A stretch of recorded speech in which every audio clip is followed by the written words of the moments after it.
Дарагая моя матуля, пішу табе гэтыя радкі з дарогі з-пад Сталінграда. Сэрца маё шчыміць ад думак пра цябе, пра родную хату, пра наш сад, што цвіце вясною без мяне.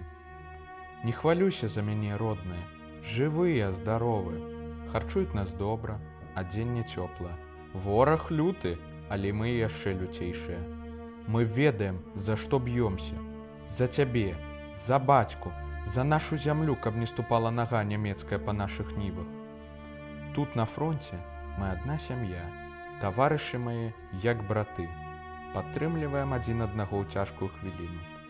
Часам бывае вельмі цяжка, калі ноччу цішыня наступае. І тады ўспамінаю твой голас, тваю ласку, смачныя піражкі, якія ты пякла мне перад ад'ездам.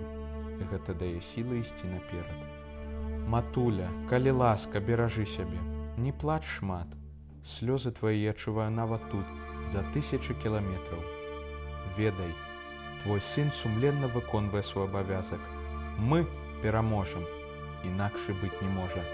Вярнуся я дадому з перамогай. Абавязкова вярнуся.